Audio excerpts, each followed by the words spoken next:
Good morning, ladies and gentlemen. Thank you so much for joining us this morning here at the new San Diego Central Library at Joan and Irwin Jacobs Common.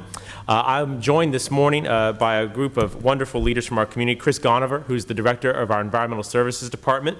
Chris Michel, the president and CEO of the Downtown San Diego Partnership. Jamie Eyrich from GE, and several other members of our San Diego team. We are here today at a remarkable time for our city when our downtown streetlights are joining the digital world of smart technology. We talk a lot about smart things like smartphones and smartwatches, but how about smart streetlights? And I'm pleased to be able to announce today a new smart streetlight technology that will control about 3,000 city lamps in the downtown area. These new streetlights are smart because they are individually metered and wirelessly controlled, which allows San Diego to pay for the energy we actually use and no more.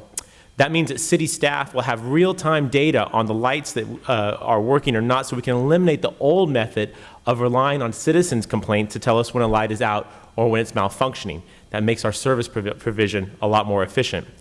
I'm proud that we are the first city to adopt LED street lighting with wireless controls for our old antique-style downtown street lamps.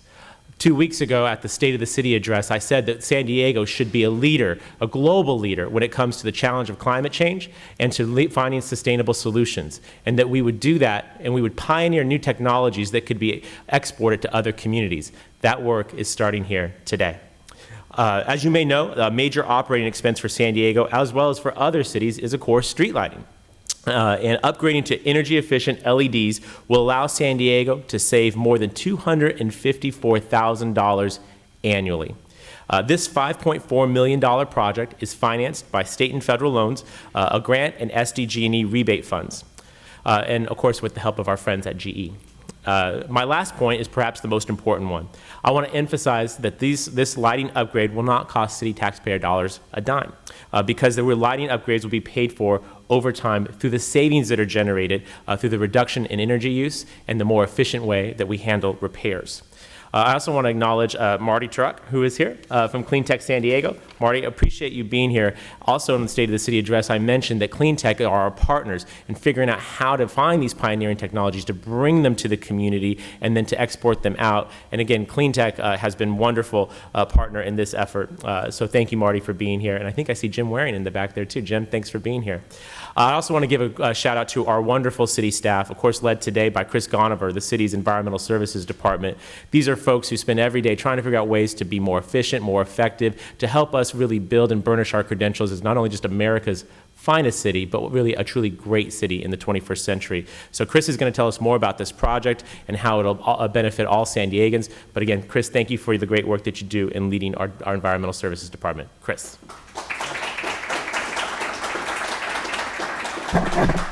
Thank you very much, Mayor Gloria, and thank you for all the folks here today to come to this great event. Before I get started on some of my comments, there are two people within Environmental Services that I really want to say a thank you to. First is David Weil, who is our Energy Administrator for the City of San Diego. And really the person who's the motivation, the enthusiastic motivation behind this project, our engineer Laurie Cosio-Azar, who's the project manager, and I know she's done a great job. So the smart lighting program that we're about to kick off today began earlier this month, and again we're focusing in on about 3,000 lights here in the downtown area. Then those retrofit lights will be in place by late spring. Obviously, the LEDs that are going to be put in place will be different than what we historically have had down here, which were the sodium vapor lights that would give you more of kind of an orangey yellow hue. These new LEDs will improve street lighting brightness to give off a much whiter, broader light spectrum glow. Really, it'll be much like a moonlit night. Whiter lighting will help keep the downtown area safe because the bright light is one of the cheapest, most effective way to prevent crime in those areas that has been identified. Bright lighting that shows colors well is also an important psychological factor for all of the folks who are down here enjoying the downtown to add to their comfort as well as their perception of safeties. Business owners, residents, and visitors will hopefully all feel safer shopping and visiting, being at the dining facilities here in downtown, or perhaps enjoying a Padres game. The energy-efficient lights will help reduce greenhouse gas by saving more than 2.5 kilowatt hours annually, which is the equivalent to reducing the energy use to 900 homes on an annual basis. The future certainly looks bright for San Diego with these smart street lights, and we look forward to implementing more of these as we expand some of the replacements. That's why the city is working with San Diego Gas and Electric, so we can be billed for the actual energy use and not by the current flat rate that provides us a significant cost savings, as Mayor Gloria indicated. This is also great news for energy efficiency because we can now actually control the output of any of these smart lights at an individual level to ensure that we're not overlighting an area. Of course, we'll not light an area below the safety standards. We want to ensure that that always remains a focus for us. So now not only are these streetlights cost effective and energy efficient, but they could also serve as a mini energy grid that generates revenues for the city.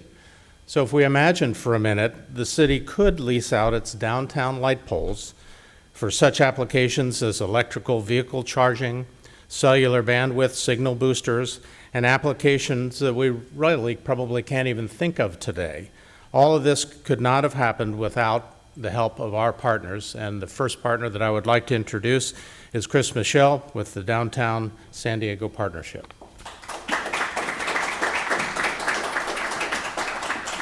Well, good morning. This certainly is a bright day for downtown San Diego. Think about it. We're going to save energy. That's fantastic.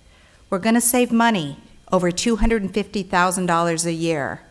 We're going to save time because our clean and safe folks will be able to put their energies elsewhere in helping the downtown community be great. And we're going to save the historicity of these beautiful lamps. So as we say at the partnership, it's a win-win, win-win. Yeah, 4. So I'd just like to thank Mayor Gloria for his leadership. I'd like to thank Chris Conover, who has led an incredible department, and you do so many great things, so thank you for your leadership. Clean Tech, Jim Waring, you are a leader. You are always in on the cutting edge items, so thank you, thank you. And of course, GE, who has made this possible. So thank you all, and let's light the lights.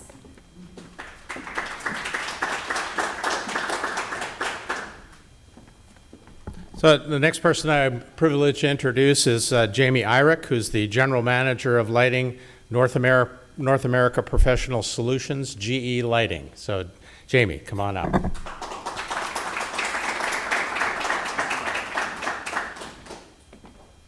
What an amazing event. It's humbling to be here. I traveled from Cleveland, Ohio, and it's great to be with partners and also with weather that's above 0 degrees freezing. So thank you for that.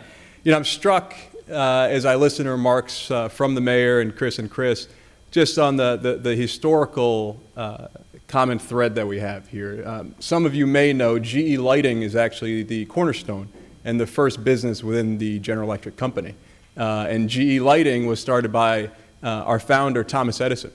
And there's a quote from Thomas Edison that I'll share, and I think the partnership we've had with the team here really embodies that quote very well, which is true innovation genius is really 1% inspiration and 99% perspiration. And I think what's lost at times at events like this, if you take a cursory look, is really the work that goes into it to create this great innovation that you see in front of you for the city. And you know, just as Thomas Edison is the founder of GE Lighting and GE, you know, we like to refer to Lori Kosa-Azar as Thomas Edison West. So she's the Thomas Edison of the West Coast. And I mean that, you know, as you've heard the statistics from the mayor and from Chris about the savings of energy, cost, the future possibilities, technology converges, the ability to use these streetlights as smart nodes for things like electric vehicles, hotspots for internet, for underserved communities. But without Lori's really efforts to collaborate with our teams, it wouldn't have happened. There was one event, you know, we have the last story I'll recount. There was an event where we had a group like this, 50 or so people at Nela Park, which Nela Park is the oldest industrial park in the United States, based in Cleveland, Ohio, where I reside. And we had 50 engineers in a room, and we were unleashing on that day last year our new innovation, and we thought it was fully finished. And Lori let us know that we weren't quite there yet. And actually, some of you will come up as you look at the detail and the process of this innovation. The lens we had developed was actually a clear lens. And in the morning session, Lori said, you know, that clear lens is not going to be enough where we are and what we need for the future. And she provoked us to think differently about our technology, and that inspiration and perspiration meshed together. We had an engineer, Tim Miller, who went to the lab that afternoon over lunch. He didn't eat lunch, and redesigned the light fixture so that they'd have a frosted lens, which has enabled the LED technology to be even more efficient with less glare. And I just have to thank Lori for helping us to realize that spark and continue to innovate. The last thing I'll say is just the relevance this has on a national basis. So my role, I work with cities across the country.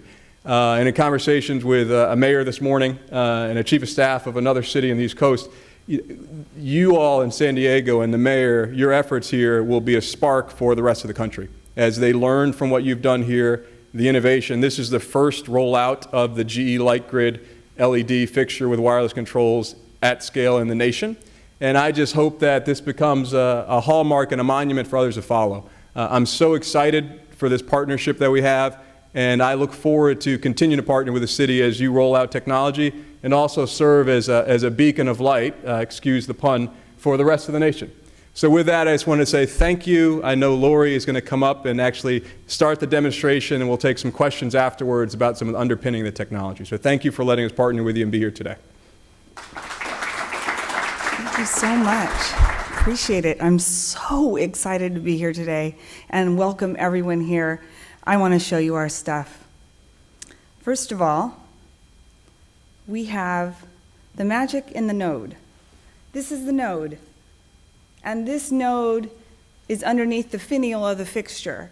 And I want to highlight that because this is a GPS node that relays all the data back to the cloud so that we can access all the information about the light. We can tune it, dim it, we can flash it, we can turn it on and off.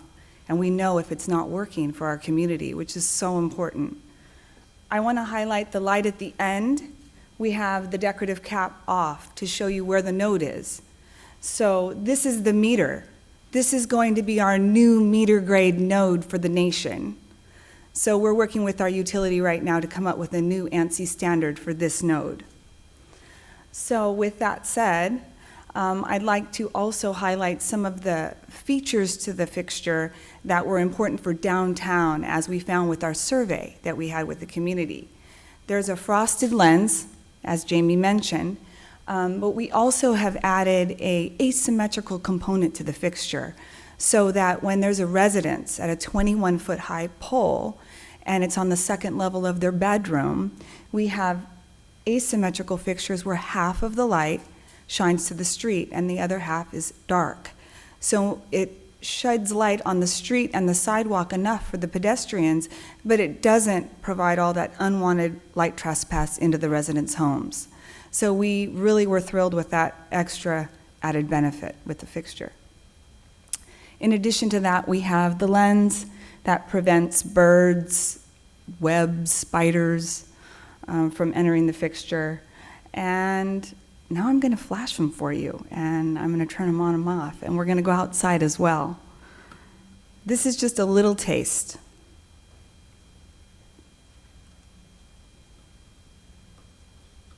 And this is done all remotely, and I can do it from my iPad too.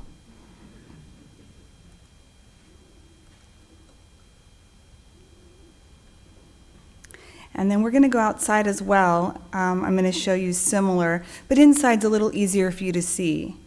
We also have set up a flashing scenario, which is a potential for the city to use in case of an emergency down the line. Really, sky's the limit with our new fixture. So I just want to highlight that we have full control, and our asset management streets division has inventory assessment, and we know each and every light and how it's running and what it's doing. And I welcome you to come outside and see our new fixtures installed out front. And thank you